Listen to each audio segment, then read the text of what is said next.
It's a Saturday afternoon. You've already eaten. You've already showered. There is nothing you actually have to do for the next few hours, and somehow that's the problem. You're lying on your bed or sitting on the couch, holding your phone about 10 centimeters from your face, and you've scrolled to the bottom of everything. You've seen the videos. You've checked the same 3 apps 4 times in a row, hoping one of them grew something new in the last 40 seconds. It didn't. You put the phone down on your chest. You stare at the ceiling. There's a small crack up there you've looked at 100 times. You pick the phone back up. You open the exact same app you just closed. Nothing. You sigh, a big slow sigh, and you say out loud, to no one, "I'm so bored." And here's the strange thing I want you to sit with for a second. That feeling, that flat, itchy, empty restlessness, the feeling of having time and absolutely nothing pressing to fill it with is not modern. It is not a side effect of the internet. It is not because your brain is broken by short videos, although let's be honest, that isn't helping. Human beings have been bored for as long as there have been human beings. A hunter 40,000 years ago, sitting in the rain under a rock ledge, waiting for the storm to pass with nothing to hunt and nothing to fix, felt the exact same thing you're feeling right now. The flat afternoon, the slow drip of empty time, the quiet itch in the brain that says, do something, anything. Which leads to a genuinely weird question, and it's the question this whole video is about. What did they actually do about it? Because they didn't have phones. They didn't have books, most of them, for almost all of human history. No music you could press a button to hear. No games in a box. No screens of any kind. They had an enormous amount of empty time, way more than you do, and almost nothing we would recognize as entertainment. So what filled it? The answer is so much stranger and so much more human than you'd expect. It involves cave walls covered in art nobody needed to make, a board game that survived for thousands of years, bone flutes older than farming, dice carved from the ankles of sheep, gossip as a survival tool, and a quiet, slightly uncomfortable idea waiting at the very end about what boredom is actually for. Let's go all the way back. First, let's get one thing straight, because it changes everything. Ancient people were not busy all the time. We have this picture in our heads of cavemen as exhausted creatures grinding through every waking minute just to not die, scraping for food from sunrise to collapse. That picture is mostly wrong. Researchers who have studied modern hunter-gatherer groups, people living in a way that's the closest thing we have to that ancient life, found something that surprises almost everyone. They don't work that much. Studies of groups like the San people in southern Africa suggested that getting enough food took something like 4 to 6 hours a day, often less. That's it. Hunting is not a steady job. You might track for a few hours and come back with nothing. Gathering plants, checking traps, fixing a tool. It filled part of the day. And then the day was just there. Long, open, and empty. So picture it. You're in a small group, maybe 20 or 30 people. The food for the day is handled. The light is good. Nobody is sick. Nothing is broken. There's no emergency. And there are still 6 or 7 hours of daylight in front of you with no task attached to them. That is a lot of nothing to sit in, and the human brain, then and now, does not sit well in nothing. So they filled it. And the very first way they filled it is something you do every single day without thinking of it as anything at all. They talked, they told each other things. This sounds almost too simple to count, but stay with me, because the science here is wonderful. There's a well-known idea from the anthropologist Robin Dunbar, who studied how primates bond. Monkeys and apes keep their groups together by grooming each other, sitting and picking through each other's fur for hours. It calms everyone down. It builds trust. It says, we're on the same side. But grooming has a hard limit. You can only groom one other animal at a time, and you have to use your hands. Dunbar's idea is that as human groups got bigger, there weren't enough hours in the day to groom everyone you needed to stay close to. So we found a shortcut. Talking. You can groom several people at once with your voice around a fire while your hands do something else. Language, in this view, may have started in part as a tool for keeping a group glued together. And the easiest, stickiest, most addictive form of it is the one we're slightly ashamed of. Gossip. Who did what? Who's angry at who? Who's secretly in love? Who can be trusted and who absolutely cannot? We treat gossip like a bad habit, but for most of human history it was load-bearing. In a group of 30 people where your survival depends entirely on everyone else, knowing who's reliable, who's lazy, who shares and who hoards, that information is the difference between life and death. So sitting around in the boring hours, talking about each other, wasn't wasted time. It was the social glue and the news network and the entertainment all at once. And it felt good. the same way scrolling feels good, because your brain rewards you for collecting information about your own little world. The campfire was the first feed. You just couldn't put it in your pocket. But talk fades the moment it's spoken. And at some point, a long, long time ago, in the boring hours, somebody did something that talk can't do. They made a mark that stayed. Welcome to the cave. When you think of cave paintings, you probably picture a couple of stick figures and a deer. Push that out of your mind. In a cave in France called Chauvet, there are paintings of horses, lions, rhinos, and bears that are around 36,000 years old, and they are not crude. The artists understood shading. They used the natural bumps in the rock to make the animals look like they were moving. In some panels, they drew the same animal with extra legs, slightly offset, so that in flickering firelight the whole thing seemed to gallop. That is animation. 36,000 years ago, by torchlight, somebody invented a way to make a still picture move. Nobody needed this. You cannot eat a painting. It does not keep you warm or scare off a predator. It took enormous effort, grinding pigments, climbing deep into a pitch-black cave, holding up a flame with one hand and working with the other, for hours, to make something whose only purpose was that it existed, and it was beautiful, and it was theirs. And here's the part that gets me. Some of these caves go back so deep that you have to crawl through tunnels in total darkness to reach the art. Places no one lived, places with no light and no reason to be except this. People went out of their way, into the most uncomfortable and frightening corner of their world, specifically to make and look at images. That is not survival. That is the urge that drives you to draw on the edge of your notebook in a boring meeting, scaled all the way up. The doodle is not a modern invention. We have been decorating the empty spaces of our lives and the empty spaces of our caves for tens of thousands of years. Boredom didn't just sit there. It picked up a piece of charcoal. Now, art you look at is one thing, but the empty afternoon also produced something you don't just look at. You feel in your chest. Sound. In a cave in Germany, archaeologists found something thin and delicate and astonishing. A flute, carved from the wing bone of a vulture, with finger holes drilled along it. It's roughly 40,000 years old. That makes it older than agriculture, older than the wheel, older than written words by tens of thousands of years.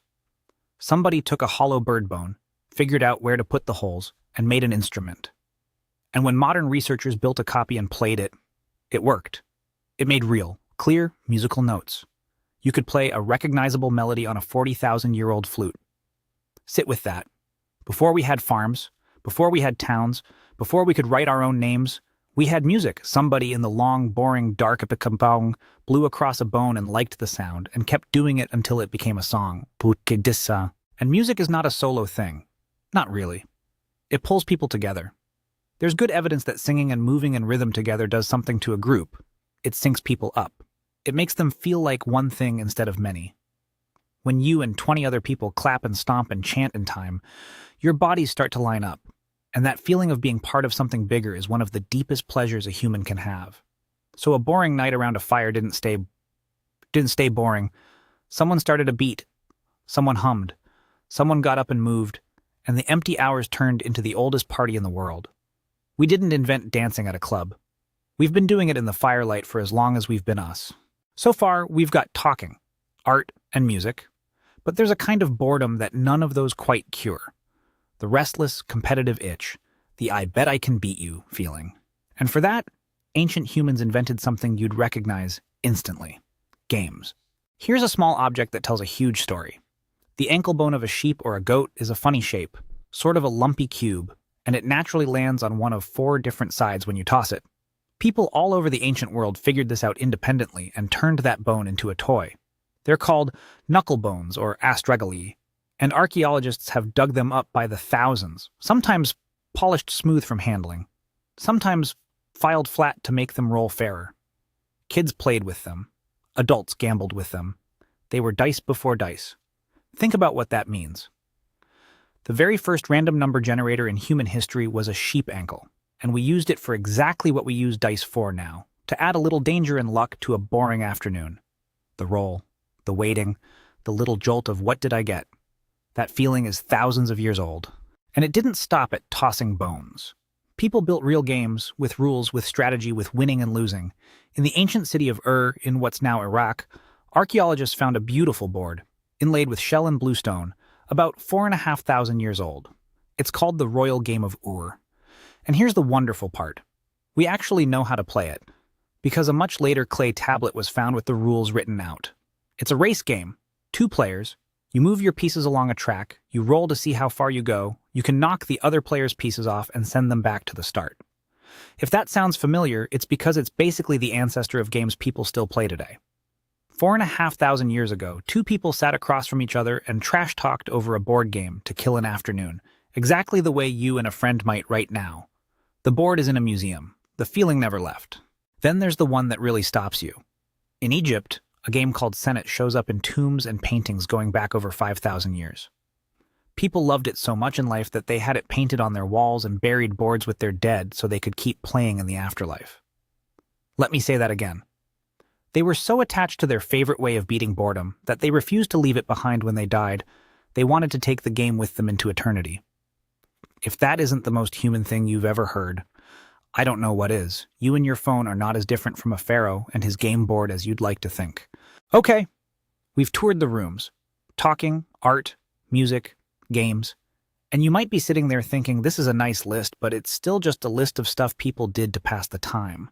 So now I want to turn the whole thing sideways, because here's the question underneath all of it. Why?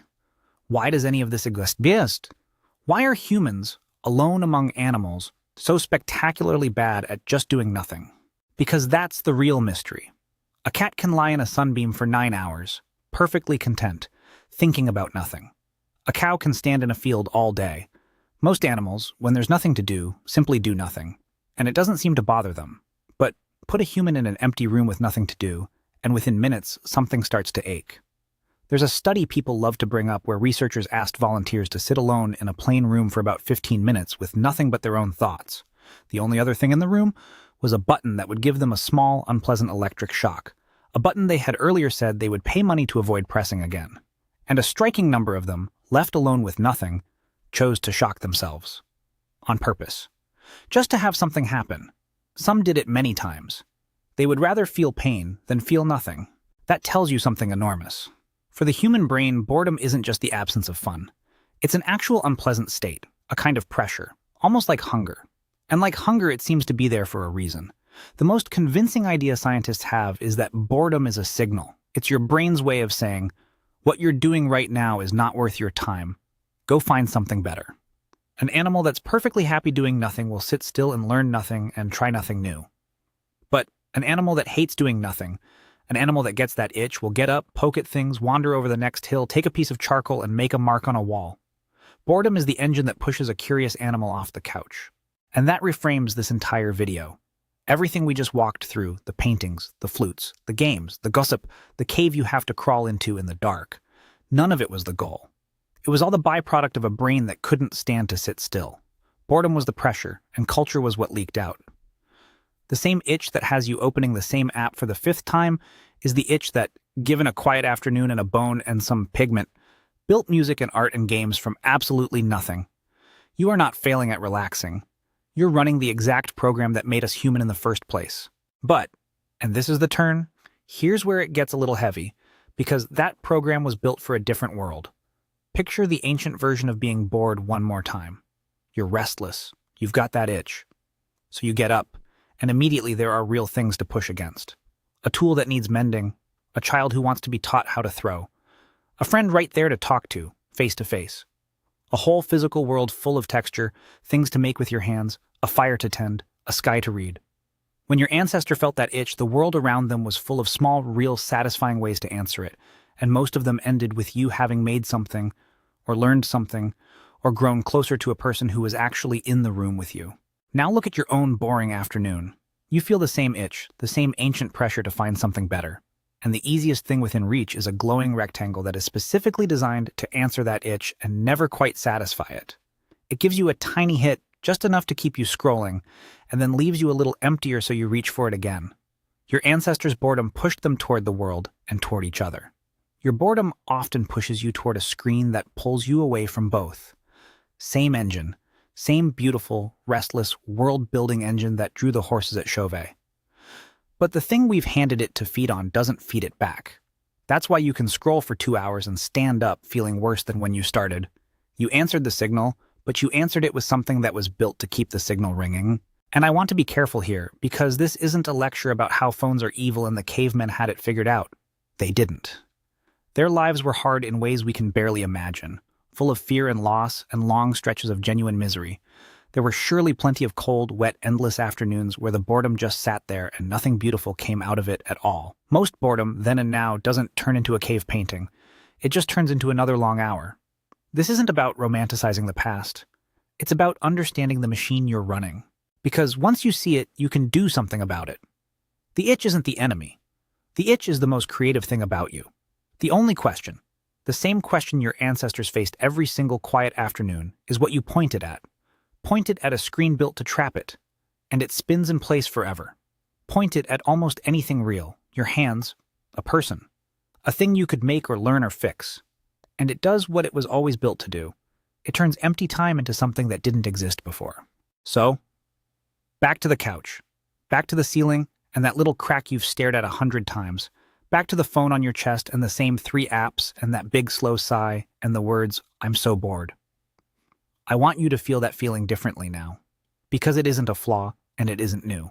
It is one of the oldest experiences a human being can have, old enough that we've been answering it with art and music and games for 40,000 years. That restless itch in your brain right now is the exact same itch that pulled someone deep into a freezing dark cave with a flame in one hand, just to draw a horse that nobody asked for. It's the itch that drilled holes in a vulture's wing bone and turned it into a song. It's the itch that sat 2 strangers down across a board 4,500 years ago and made them friends or rivals for an afternoon. You are not broken for feeling it. You are the latest in an unbroken line of restless, curious animals who could not stand to sit still, and who, every single time they were handed an empty afternoon, eventually got up and made the world a little more interesting than they found it. The boredom was never the problem. It was always the beginning. The only thing that's really changed is that, for the first time in 40,000 years, there's a little glowing rectangle promising to handle the itch for you. And it never quite does. So put it down. Look at the crack in the ceiling one more time, and then go find out what your boredom was actually trying to tell you